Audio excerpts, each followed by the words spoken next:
Bienvenidos al programa Volando en el Tiempo. Hoy estaremos conociendo acontecimientos importantes de la historia mundial que marcaron y cambiaron la forma de ver la vida hasta nuestros días. Hoy no solo conocerás, también aprenderás y disfrutarás de grandes sucesos que pasaron hace décadas y siglos atrás. Sin nada más que decir, los invito a conocer un poquito más sobre la huida del rey Luis XI, y Ceci está lista para hablar más sobre este tema y este momento de la historia. Bienvenidos a todos los oyentes a una nueva transmisión de su fiel emisora. Empezamos rápidamente con la noticia de último momento, la huida del rey Luis XVI junto a su familia. Para entrarnos en contexto, nos ponemos en contacto con la periodista Ceci Gutiérrez. Así es, tal como ya lo mencionaste, ahora estamos al mediodía. Acaba de descubrirse un documento en el que el rey explica las razones de su huida. La fuga se descubrió a las 8 de la mañana de hoy, donde algunos intentaron hacer creer que el rey había sido raptado por contrarrevolucionarios. Las autoridades en estos momentos ordenaron el arresto de cualquier persona que intente abandonar el reino. En estos momentos, la población se encuentra exaltada por esta noticia. Tenemos entendido que el rey y su familia viajaban con identidades falsas, donde la marquesa de Tourzel, aya de los príncipes, se hacía pasar por una aristócrata rusa, la baronesa de Corf, mientras que la reina y la hermana del rey fingían ser sus doncellas. El rey se hacía pasar por el criado Durán. Se espera la llegada del rey XVI junto a su familia para el 25 de junio. Estos estarían siendo acompañados por ciudadanos armados y guardias nacionales. Aún no tenemos datos exactos de lo que pasará con la familia, pero se dice que estos estarían siendo encerrados en el Temple y el rey Luis XVI sería juzgado ante la Asamblea por traición. Según información que pudimos recolectar, podemos empezar recordando que el 6 de octubre de 1789, hace aproximadamente 2 años, después de que una gran cantidad de personas asaltaran el Palacio de Versalles, el rey Luis XVI junto a su familia decidieron trasladarse a otro palacio, que estaría ubicado en el mismo centro de París, el de las Tullerías, donde el rey Luis XVI junto a su esposa, la reina María Antonieta, se vieron recluidos en unos apartamentos pequeños, rodeados por la presencia de constante guardia nacional. Ahora bien, según la información que pudimos recolectar de distintas fuentes, podemos decir que se tenía un plan de fuga, donde muchos nobles le habían aconsejado huir, donde el rey se mostraba indeciso, pero no así la reina María Antonieta, quien había buscado la ayuda del conde Axel von Fersen, aristócrata sueco. Tras el fiasco de Saint-Cloud, el proyecto se puso en marcha. El plan que habían formado consistía en escapar de noche y viajar de incógnito hasta la ciudad fronteriza más próxima, que sería Montmédy, aproximadamente unos 287 kilómetros al este de París, donde allí el rey tenía planeado lanzar una proclama para denunciar los abusos de la revolución. Cabe recalcar que toda información que se está transmitiendo es verídica, ya que se consultaron diversas fuentes. Continuando, ¿cómo se dio esta huida? Bueno, a eso de las 10 de la noche del 20 de junio de 1791, año actual, la reina llevó a sus hijos a Fersen en secreto. Luego regresó al Salén como si nada pasara. Regresó a su dormitorio y dio instrucciones a sus doncellas para el día siguiente, 21 de junio. La reina se vistió con un traje sencillo, se tapó la cara con un velo y salió por las puertas ocultas del palacio. El rey, por su parte, para poder huir, primero tuvo que despistar a su cámara, quien se acostaba a sus pies con un cordel atado a su muñeca para que pudiera llamarlo en cualquier momento. Así fue que el rey Luis y su esposa María Antonieta, junto a sus 2 hijos y Fersen, se reunieron aproximadamente a las 2 de la madrugada. Iban en un vehículo enorme y lujoso donde se encontraban los 5 fugitivos, junto al aya de los príncipes, 2 camareras, el peluquero de la reina y otros ayudantes, con baúles repletos de ropa, botellas de vino y otros lujos. Así salieron de París sin levantar sospechas. Bueno, esta es toda la información que tenemos hasta ahora. Seguiremos en contacto para hacer llegar la noticia lo más antes posible. Volvemos a estudios. Muchas gracias, Ceci Gutiérrez, por la información. Bien, como ya escuchamos a nuestra compañera, seguiremos informando.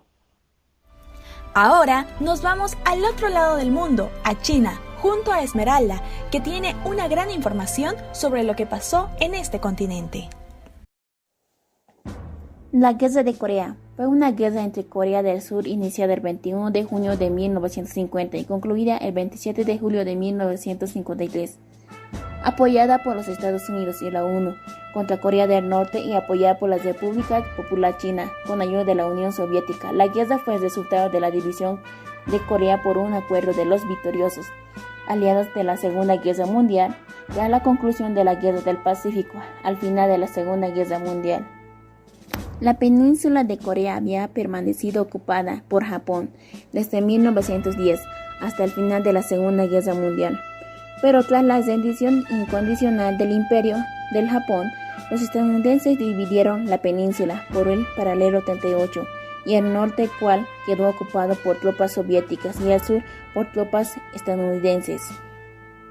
La Organización de las Naciones Unidas, particularmente Estados Unidos, acudieron en ayuda de Corea del Sur para repeler la invasión. A pesar de ello, en solo 2 meses los defensores fueron empujados al perímetro Busan, una área pequeña en un extremo del sur de la península, antes de que los norcoreanos fueran detenidos. Una rápida contraofensiva de las Naciones Unidas devolvió a los norcoreanos más allá del paralelo 38, casi hasta el río Yalu, y entonces entró el conflicto de la República Popular China del lado del norte. Esto hace que una de las guerras más sangrientas de la Segunda Guerra Mundial. Unos 54.000 estadounidenses y 500.000 chinos murieron en la guerra. En conclusión, con las dos Coreas auspiciadas por potencias extranjeras, la Guerra de Corea fue una guerra subsidiaria desde el punto de vista de la ciencia militar. Combinó estrategias y tácticas de la Primera y la Segunda Guerras Mundiales y comenzó por una campaña móvil de rápidos ataques de infantería seguidos por incursiones y bombardeos aéreos, pero se convirtió en una guerra estática de trincheras. Muchas gracias, Esmeralda, por nutrirnos de información. Ahora hablaremos de la revolución, y si comenzamos a hablar sobre este tema, es necesario hablar sobre la Revolución Rusa. Muy buenas tardes a todos, bienvenidos al programa. Hoy vamos a hablar de uno de los acontecimientos que sucedieron en el siglo XX. Estamos hablando de muchos años atrás. Es así que hoy nos iremos hasta Rusia, donde se desataron una serie de acontecimientos que cambiaron el mundo. Estamos hablando de la Revolución Rusa de 1917, que esto no solo acabó con un imperio que tenía como 300 años, sino que transformó totalmente el sistema político y económico de dicho país, dando origen al primer sistema comunista de la historia. Y esto tuvo una influencia muy grande sobre el resto del mundo. Una de las razones para que comience todo esto era que había un descontento social y era muy grande. Y todo esto dio inicio a grandes luchas revolucionarias que se dieron en 1917. Por un lado, en el mes de febrero de dicho año se produjo una serie de revueltas que obligaron al zar a dejar el trono, ya que el ejército en ese momento había decidido dar todo su apoyo a los protestantes, y por tal razón tuvieron que organizar un gobierno provisional que con el tiempo cada vez era más débil, ya que no tenía apoyo. Como consecuencia de la victoria de los revolucionarios de Rusia, salió la Primera Guerra Mundial, pero entonces estalló dentro de ese país una guerra civil que enfrentó a las fuerzas contrarias a la revolución y a los bolcheviques revolucionarios. Después de las luchas, el nuevo país se convertiría en una potencia económica, política y militar, aunque también hubo una enorme represión y falta de libertades, y pasó por periodos de mucha pobreza. La Revolución Rusa no solo provocó un gran movimiento político en todo el mundo, sino fue la gran referencia de un sistema alternativo al capitalismo para los partidos y sindicatos en muchos países. Pero lo más importante es de que todos estos movimientos, todas estas luchas, fue de inspiración a otros movimientos revolucionarios que buscaban lo mismo para su país. Por ejemplo, como el caso de China y Cuba y muchos otros más que después de esto decidieron levantarse y luchar por lo que querían, los cuales estaremos hablando el día de mañana. El tiempo por hoy se acabó. Muchas gracias por acompañarnos. Bueno, ya hablamos de reyes, guerras y revoluciones. Ahora les explicaremos un poquito más sobre uno de los sucesos más catastróficos del siglo XXI, y Cintia tiene todos los datos sobre este tema. Accidente radioactivo en Chernobyl. El pasado 26 de abril ocurrió un hecho que marcará la historia de la humanidad y que probablemente tenga consecuencias con el pasar de los días, semanas e incluso años. Un reactor de una central nuclear explotó y ardió. Este suceso ocurrió cerca a la ciudad de Chernobyl, en Pripyat, en la actual Unión Soviética. Este hecho se debe a que se tenía programado un mantenimiento rutinario del cuarto reactor de la central nuclear Vladimir Ilich Lenin, en el que los obreros decidieron utilizar el tiempo inactivo para hacer la prueba si el reactor podía enfriarse si es que la central no tenía suministro eléctrico. Es así que los trabajadores no habían cumplido las normas de seguridad establecidas, aumentando la potencia centro de la central. Se reporta que hubo varios intentos por apagar el reactor. Otro incendio provocó una serie de explosiones, llevando a que el núcleo del reactor esté expuesto, y expulsó material radioactivo en la atmósfera. Bomberos intentaron apagar el fuego, helicópteros tiraron arena y otros elementos para poder sofocar las llamas y evitar más contaminación. Se estima que aproximadamente un 30% de las 190 toneladas métricas de uranio estén en la atmósfera. Hasta el momento se tiene registrado el fallecimiento de 28 personas cuando ocurrió el accidente, pero se estima que el número de víctimas fatales ascenderán en los próximos días e incluso horas, por la situación en la que más de 100 obreros y bomberos se encuentran en los hospitales. 2 días después del hecho catastrófico, los soviéticos recién comunicaron lo sucedido a nivel mundial, pues en un principio lo habían negado completamente, pese a que ya existían sospechas de parte de Suecia.